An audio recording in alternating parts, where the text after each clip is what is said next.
এই সংবিধান অন্তর্বর্তীকালীন সংবিধান হিসেবে কাজ করেছে। পরবর্তীতে জনগণের সকল দল মতের অংশগ্রহণের যে জুলাই সনদ, সেটাই আসলে প্রকৃত সংবিধান হিসেবে গণ্য করতে হবে এবং গণভোটের মধ্য দিয়ে সেই জিনিসটাকে কিন্তু বৈধতা দেওয়া হয়েছে। এরপরে এইটা নিয়ে কোনো তর্ক চলতে পারে না, চলা উচিত নয়। আমি বুঝি না এইসব ধারা উপধারা উল্লেখ করে কি বলতে চান আপনারা? জুলাইকে অস্বীকার করতে চান? কিছু হয়নি জুলাই? পাখি গান গাইতেছে, বাতাস বহিতেছে, নির্বাচন হইতেছে, আমি এমপি হইতেছি, এরকম ব্যাপারটা ছিল? আপনি কোথায় ছিলেন এই পার্লামেন্ট? আচ্ছা, যদি সংবিধানের কথা বলেন, সংবিধানের আর্টিকেল 7-এর কথা ভুলে গেছেন? একটা নির্বাচিত সরকার, তা আপনার ভাষায়, কনস্টিটিউশনের ভাষায়, যদি উৎখাত করে মিছিল করে 5ই আগস্টে সবাই তখন রাষ্ট্রদ্রোহী, নির্বাচিত সরকারকে উত্থানের দায়ে।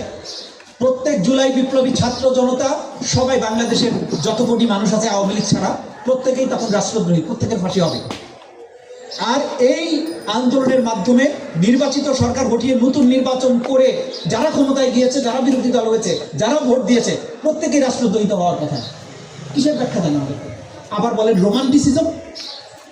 আপনারা কোথাকার কোন কুতুব হয়ে গেছেন আমি তো বুঝি না। যে তরুণেরা রক্ত দিয়ে মুক্তি দিল, তাদের বিপ্লবকে বলছেন রোমান্টিসিজম, তাদেরকে বলছেন আবেগ। আবেগ না থাকলে রাজপথে গুলির সামনে আবু সাইদকে বুক পেতে দেয়? সংবিধানের ধারা মুখস্থ করার জন্য সে গুলির সামনে বুক পেতে দিয়েছিল? লজ্জা, জাতির জন্য লজ্জা। এক অভূতপূর্ব এই দ্রাবিড় বাংলা, এই বাংলার পেছনের ইতিহাস জানতে হবে। পাল বংশ, সেন বংশ, গুপ্ত বংশ, মৌর্য বংশ, এরপরে বাংলায় মুসলিমদের আগমন, সুবে বাংলা, কিভাবে ধাপে ধাপে বাংলা এই পর্যায়ে এসেছে। আপনি শুধু শুধু একটা যুদ্ধের কথা বলছেন, কেন 47-এর কথা বলছেন না? কেন সিপাহী বিদ্রোহের কথা বলছেন না? কেন পলাশীর যুদ্ধের কথা বলছেন না? পলাশীর যুদ্ধকে যদি আমি আমার ইতিহাস ধরি, তাহলে বাংলা, বিহার, উড়িষ্যা তো আমার থাকার কথা ছিল। তা আপনি শুধুমাত্র একটা যুদ্ধের কথা বলছেন। অতীতের গুলো তো অতীত, জুলাই হচ্ছে বর্তমান। আমরা বর্তমানে দাঁড়িয়ে আছি। অতীত আমার অনুপ্রেরণার উৎস।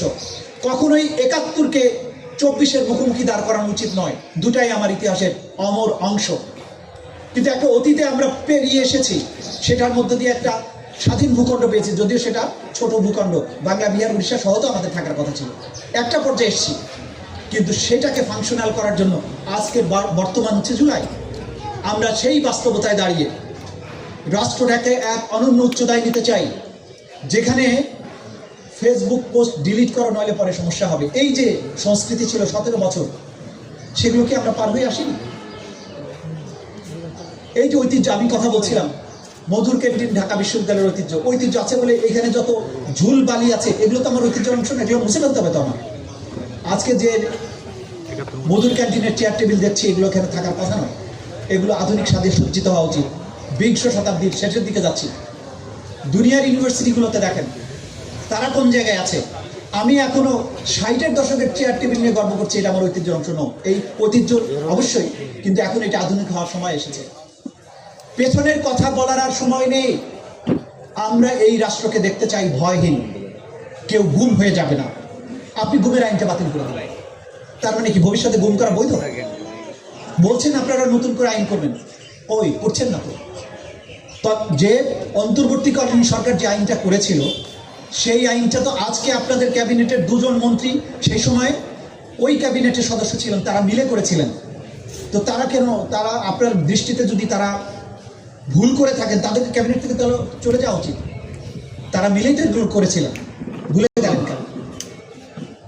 আপনারা জুলাই অভ্যুত্থানে যে রক্তদান হয়েছিল, যে চেতনার কারণে যে অন্তর্বর্তীকালীন সরকার গঠিত হয়েছিল, কি কথা ছিল? 3টা মেজর কাজ করবে।